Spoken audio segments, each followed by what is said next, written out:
Hey, I'm Stelter, and it's time for Reliable Sources. This is our weekly look at the story behind the story, of how the media really works, how the news gets made. This hour, from the joint address to those shocking tweets, Trump insider Jason Miller joins me to talk about what makes his former boss tick. Plus, two White House correspondents are here with a peek inside the press briefing room. But first, the making of an alternative reality. The real news headlines have been hard on President Trump this week. The New York Times, the Washington Post, CNN, and other outlets have been breaking new ground about Team Trump's connections to Russia. One of the Washington Post stories calls Attorney General Jeff Sessions to recuse himself from Russia-related investigations. Trump was reportedly ticked off about this. He didn't think Sessions needed to recuse himself. So what happened this weekend? Well, Trump tried to change the story. In fact, he and his allies have created a brand new storyline, casting aspersions on former President Obama. They haven't given any proof, but they have given Trump supporters a brand new talking point, that Trump's problems are really Obama's fault. Trump's conservative media allies are working overtime to promote this narrative. So let's take a look at what's really going on here and how it started. This morning, just in time for the Sunday morning shows, Trump Press Secretary Sean Spicer said, quote, "Reports concerning potentially politically motivated investigations immediately ahead of the 2016 election are very troubling." By reports, does he mean Trump's own tweets? Because early Saturday morning, Trump went on a reckless tweet storm, making allegations that are reminiscent of his birther conspiracy theory and his bogus claims about a rigged election. He said, quote, "How low has President Obama gone to tap my phones during the very sacred election process? This is Nixon/Watergate. Obama's a bad or sick guy." Where did Trump get these ideas? Where is he getting his information? CNN's Jeff Zeleny reports that this Breitbart News story was circulating in the West Wing on Friday and that Trump was infuriated by it. Now, the story asserted that Obama has been trying to undermine Trump at every turn. As you can see from the headline, it was inspired by a Thursday night radio segment by conservative talk show host Mark Levin. Now, bear in mind, this was not fresh reporting by Levin or Breitbart.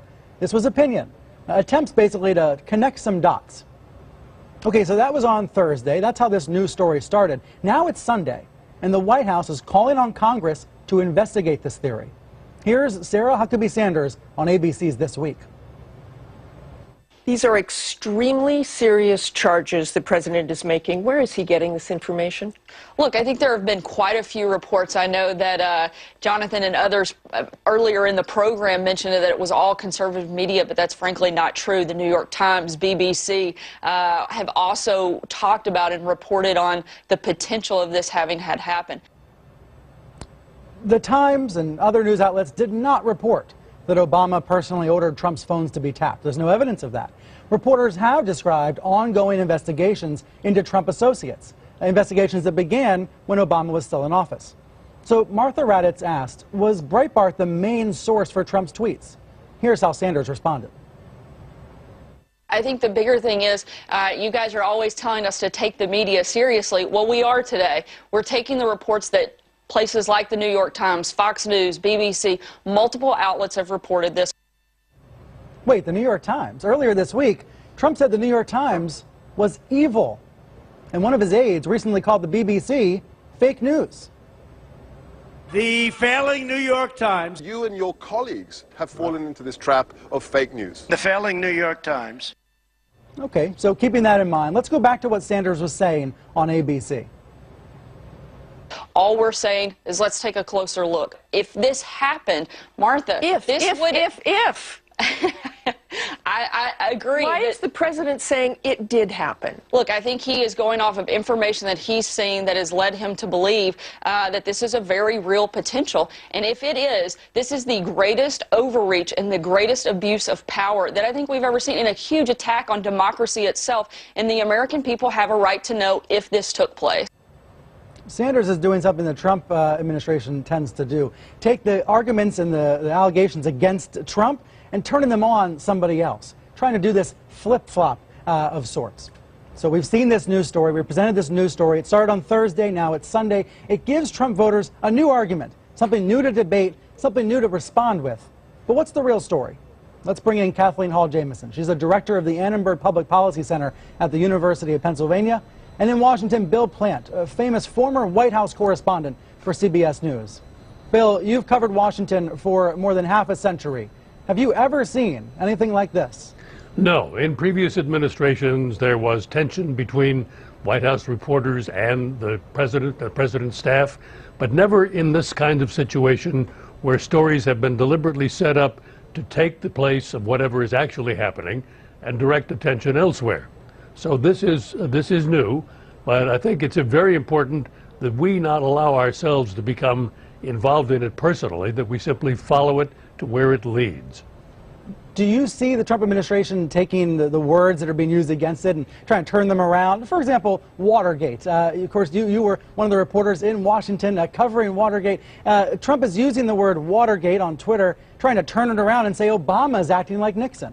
Yes, this is definitely what he's trying to do. He's trying to shift the attention away from the concerns over his administration, the ties with Russians, with other concerns, and move it to this new idea that he has put out there. But all we can do, I think, is point out that, as Martha Raddatz did, there is no proof that this is actually true. There is no evidence that this has happened. Yeah, very impressive interview by Raddatz this morning over on ABC. Kathleen, how do you view this in the perspective, from the perspective of a communications professor? Does Trump essentially break journalism by saying something that's outlandish, that has no evidence backing it up, and then causing journalists to report on it like it's any other claim by any other president? Yes, he does, and he creates a dilemma for journalists, because ordinarily journalists would say the president said, then would look for the alternative, then would look for the documentation and play through that narrative. But when there's no proof, journalists have to find a way in the headline to say, without proof, Trump alleges, so that we don't put in place the allegation as if it has some legitimacy. Rather we should be saying, where's the proof? What Trump specializes in is shifting the burden of proof. Making a charge with no evidence and then asking for an investigation shifts the burden of proof. Now someone is supposed to disprove an unproven allegation. Are getting it right in the banners, in the headlines, in the framing, or are you seeing a lot of screw-ups? Some of them are doing well. The New York Times this morning in print said, with no proof, this is the headline, Trump claims Obama tapped. Now notice, before you ever get to Obama tapped and you lay down that as a possible charge, you've heard with no proof and Trump claims. I'd actually change the word claims to alleges to suggest that it really has no support so far. But to your point, that headline makes the story not about what Trump is saying, but about him saying it without evidence. Yes. In other words, it makes it about either a misstatement or sort of a out of thin air statement that he's not backing up. But there's also a deeper narrative here, because what was taking hold in the press was a story about cover-up. What were the Trump folks covering up? Notice what Trump does. He displaces that story with the allegation that, no, it's Obama who is Nixon, and as a result, anything that you're going to ally with the cover-up is innocent compared to the actual charge. He's actually got an associative logic here. Instead of a narrative of cover-up, we now have a narrative of Nixon engaging in subterfuge to undermine his enemies. That's a powerful historical analog offered without any proof. But there's some logic to displacing one story with the other. And to be clear, there's a lot more reporting that we need to do on this topic. There's a lot more we need to find out about what exactly the Obama administration was doing, who was being investigated. Bill, as someone who covered Washington, who worked at the White House for many years for CBS News, what do you make of this dynamic between Press Secretary Sean Spicer and the press?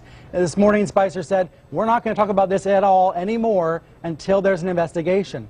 Is that going to hold up in the briefing room tomorrow? No, he'll come under sustained questioning tomorrow to offer evidence that there is something going on here.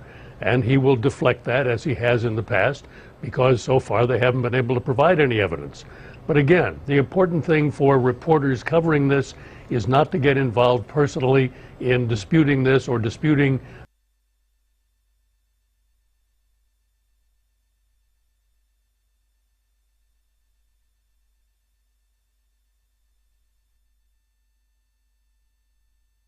how we feel about the claim, but simply to drive home that there is no evidence, unless that evidence somehow turns out. Are taking this too personally, getting too emotional, is that fair?